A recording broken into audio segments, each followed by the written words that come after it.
Hi friends, my name's Adrian, and in today's video I wanted to share a little bit about the differences between a junior developer, a regular developer, and maybe even a senior developer.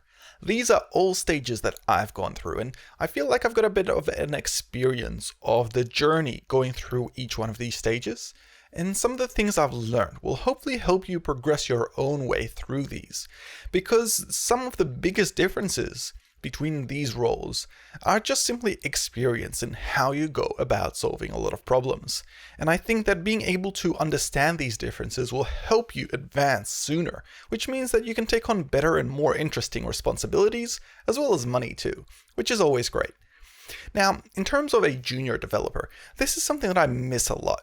It's simply because I remember that point of time when the sky was the limit. There were so many different options available. You could choose from React or Angular or Vue. You had to be able to just do some simple stuff. You didn't have to worry too much about what you built. Maybe just a contact form, maybe just a basic sign up to something. A lot of the heavy lifting of the database and the schema, and maybe some of the networking backend stuff you didn't really consider. You just needed to get things up and running. The other aspect to this is because that a lot of the things that you're starting out on when you're a junior developer is already available to you online.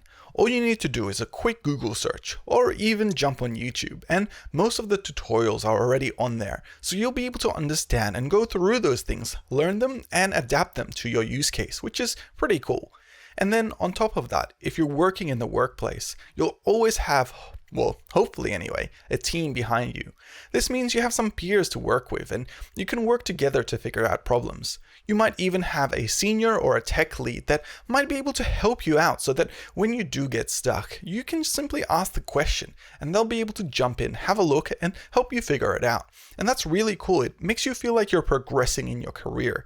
And this is one of those great aspects of being a junior developer.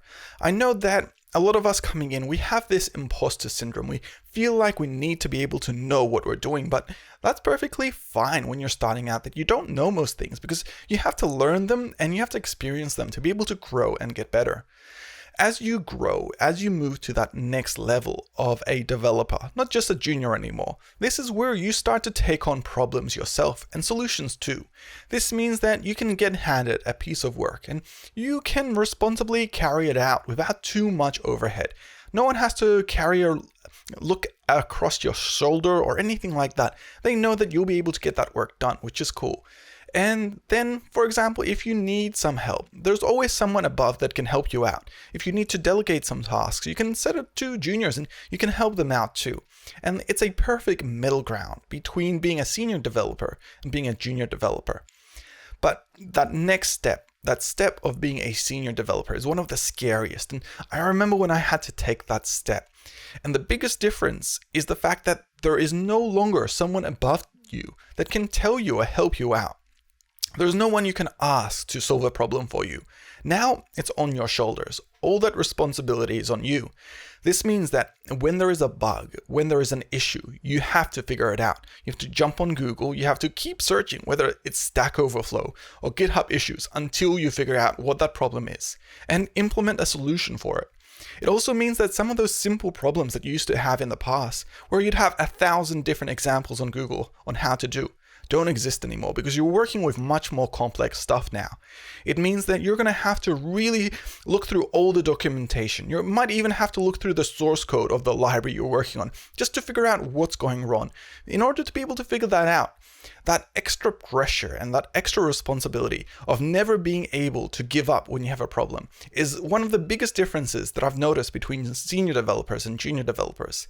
And to be honest, some of the junior developers that do really good and grow up the ranks really fast are the ones with that extra grit that can figure things out on themselves. They already have that spark or that little bit of a flame that you can tell they'll be senior developers really quick. But if this is something you want to do, if you want to grow to that level, you need to take on that responsibility to be able to figure things out yourself. I think that's the biggest difference between a junior developer and a senior developer. And once you figure that out, you'll be able to work towards that rank. You'll be able to increase your pay. You'll be able to grow up and ask for promotion. So I think that's the most important thing to be able to do. So I hope this advice helped you a little bit. If you were wondering about the differences that I've noticed between junior developers and senior developers, my name's Adrian and I do videos around design and development, and I hope you guys like this content. If you do, hit like, hit subscribe. Otherwise, I'll see you in the next one. Thank you.